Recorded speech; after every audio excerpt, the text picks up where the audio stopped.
We need more music that makes us yearn again. Before we get into that, welcome back to another video, y'all. I know it's been a little minute. I actually don't know how long it's been, but probably less than a week for real. I've been really consistent in comparison to last year to this year. Of course, we're still pretty early, but I'm gonna show y'all.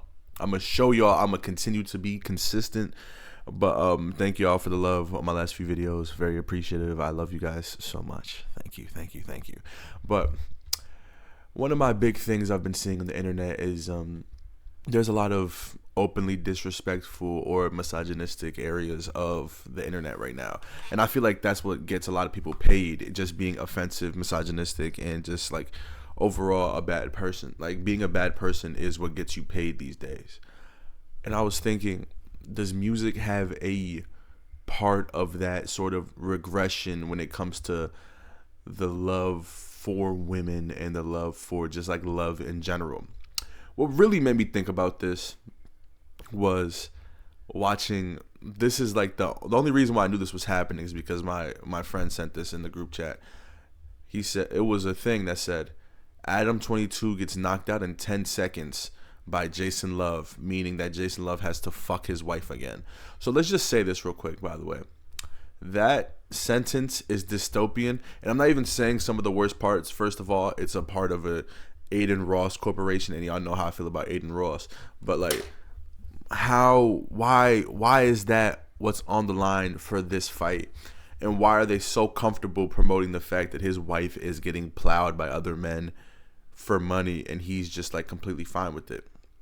I understand his thing is any publicity is good publicity, but fuck, you have like, you're like, I like mincing words over here because I don't like cussing as much on this channel. I feel like it should be a cleaner channel so it can be more like, you know, universally enjoyable for a lot of people. It's not necessarily for monetization or anything like that. I just understand a lot of people don't like hearing people curse at a high level. There's a lot of people who curse at a high level, and it's like, sometimes it can get a little monotonous in your brain.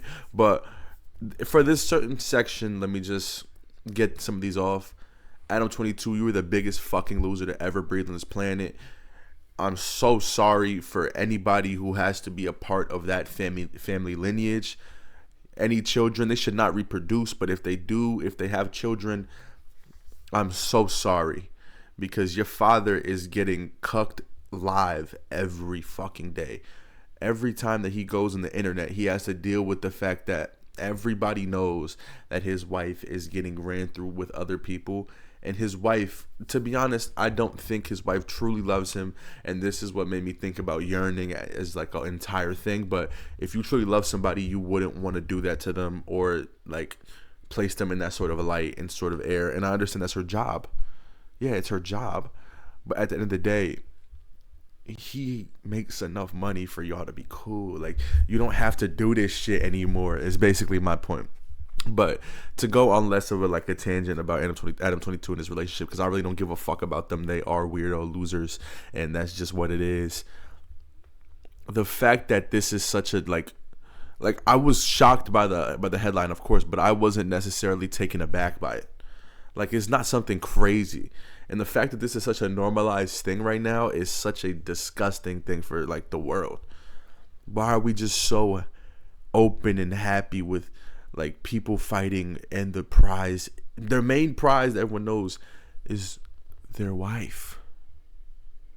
What the fuck?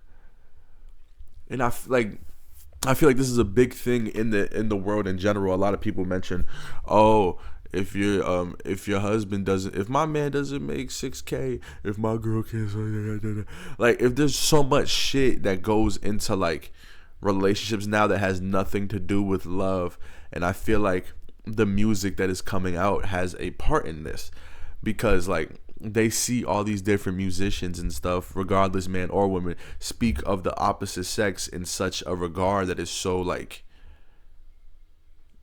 it's like they don't like each other. Like, it's genuinely like rappers, female and male, do not like each other. They just want money. They want hoes, they want head. That is like what rap is right now. And I'm not saying it like, oh, all rap is this, but mainstream rap is basically just, at this point, pushing heavy sexualization on men and women to the point where this should be the emblem of sex. And since rap is the pinnacle of pop culture, a lot of people are, taking akin to that sort of mindset and like on the internet and in real life, and is leading to a lot of relationships being built off of things that are not love. Like, you listen to a song of your favorite rapper talking about fucking hella bitches, you're gonna think, oh, I should keep doing that. I should do that instead of finding somebody I really care for, cherishing them, holding them to me, and holding myself to a higher standard of being able to understand somebody. Like, I hear a lot of people say, nobody can change me, when that's the entire concept of love. Love is change. Love is compromise. And I know people take that the wrong way, but it is a beautiful thing to be able to mold and fix yourself to the person that you really want to be with. Nobody is perfect on their own. Nobody is perfect by themselves, because if they were perfect by themselves, there would be a lot less people who were depressed, suicidal, all these different things. So at this point, when you're alone, you're still learning a lot. Once you meet another person and you guys are around the same level or on the same mindset, to the point where you guys start to, attain feelings for each other, and then connect on a moment, or like on a level that leads to a relationship where you guys truly care for each other, then it becomes a thing. But once you reach that level of once you reach the level of, okay, we are at this point where we love each other and the emotions are shared, you join. And of course there is a few months where you're like, okay, no matter what this person does, I love it. And there's always going to be certain things that you have that the other person isn't necessarily a fan of, but they still love you because you're the one doing it. And they don't really have a problem with it. But then there are certain things that makes the other person tick that you will do, and vice versa. The only thing that you should learn from that isn't, oh, I shouldn't be with this person. It is, oh, what can I do to compromise for this person that I love and care for? That is what love is. I'm not saying change yourself. I'm saying mold yourself into a person that is still you, but also healthy enough and intelligent enough to be able to understand that, okay, I really love this person. This certain thing about me is easily changeable, and it won't change who I am. It'll make this person more comfortable with me, and it will lead us to have a more fruitful relationship. And that's what a lot of people don't understand. They're always like, oh, there's always people like, oh, my attitude, if you can't handle my attitude, I'm sorry, I can't change. That's childish. You are being childish, and it's okay. A lot of childish ideologies is being pushed at this current moment in time. I don't understand why, but it is on both sides. If it's like, oh, I can't remain loyal, that is a childish frequency. That is a childish ideology. The idea of being loyal is simply like this. Oh, there's a person I have at the crib that I love very dearly, so I have no reason to even continuously look at other women in the way of, oh, I could really do something with this person. You can acknowledge attraction, or you can acknowledge beauty, or you can say someone is attractive, but what you cannot do is allow that attraction to blind the fact that you have somebody who you believe already is attractive, you have this type of growth with, and you have a rapport with. And I understand rapport is used in a way for jobs and business and things like that, but rapport is something that can happen in every facet of life. And when you have rapport with your lover, the person that you're connected with, that is something you cannot replace or bring back, no matter what you do. You can have people talk about how they remarried and they feel like they have more love. That means they just made a mistake at the beginning, which is fine. And if you can identify that you made a mistake by who you became partnered with, there's a few things you can understand. I know I'm going on a little tangent about love and yearning, but there's a reason why. I feel like there's so many different facets to love that just don't get covered like they used to in any music or any form of pop culture, especially when it comes to social media and music, and especially when it comes to rap music and R&B, soul, that type of shit. There's not enough yearning in this type of environment, and the type of yearning that we hear is much more modernized and is much more displayed as toxicity rather than yearning. You can be, a lot of people yearn, but they tend to push it to a toxic level. I feel a very fiery connection with my partner. Every time I think of her, I get a very like, it is a very euphoric feeling when I'm around her. Genuinely, I don't know how to act sometimes. That can be considered toxic in this current environment because you're like, oh, I hate being away from her. I want to kill anybody that's near her. That's not my mindset. But then music takes it to that point to really emphasize it at this point, which is okay. And then there's also just a lot of music that doesn't cover the idea of yearning or love or like genuine emotion and affection towards one another. It's just like love isn't just about the physical. It is about every inch of your body.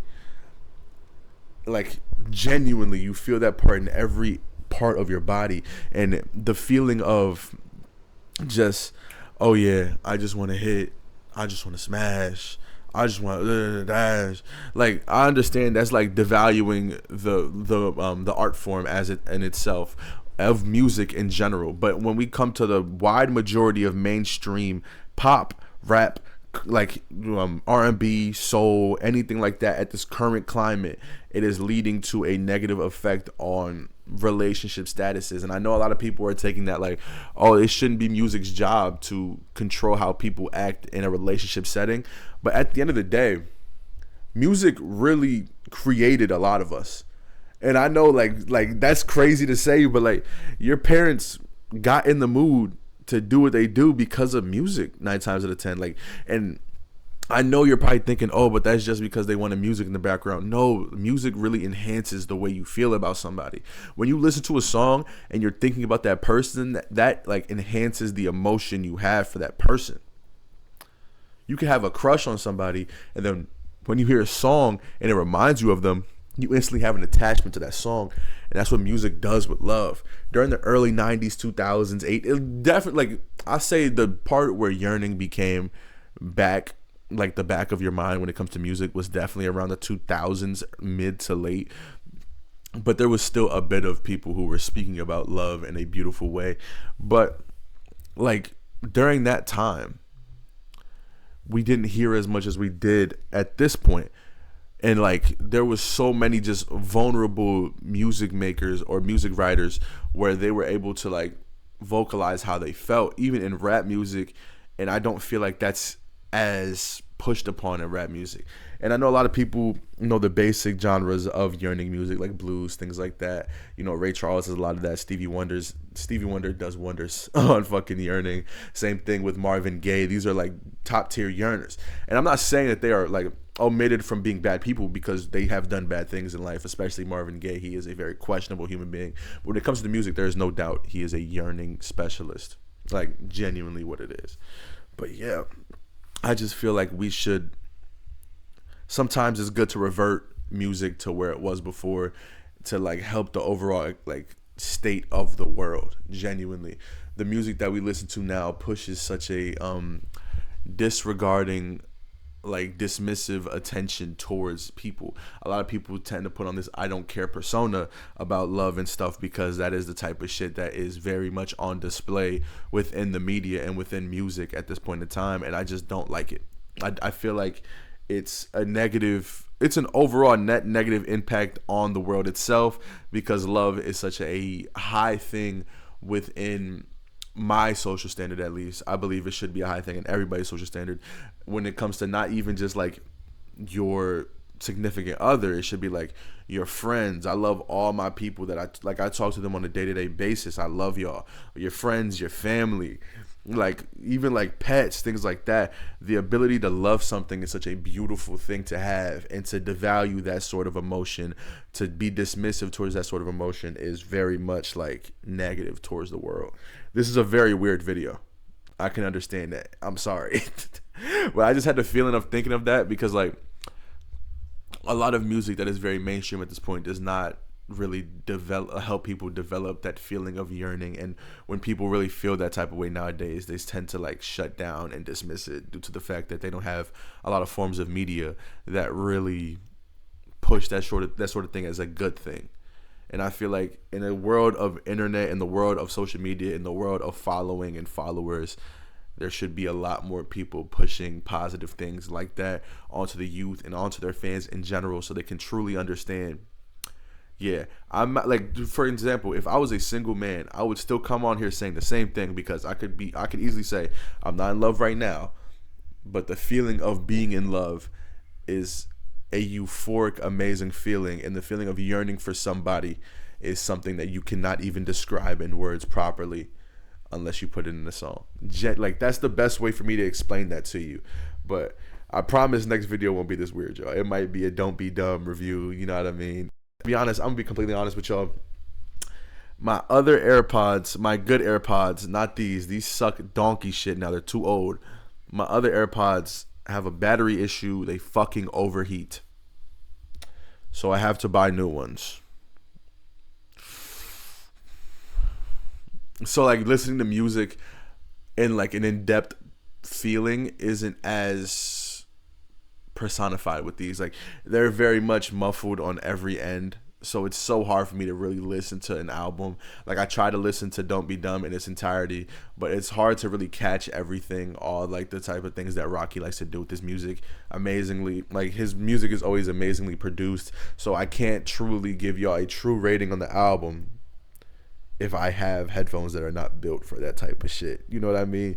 But I've been dragging for a little. Thank y'all for tuning in to another video, and peace.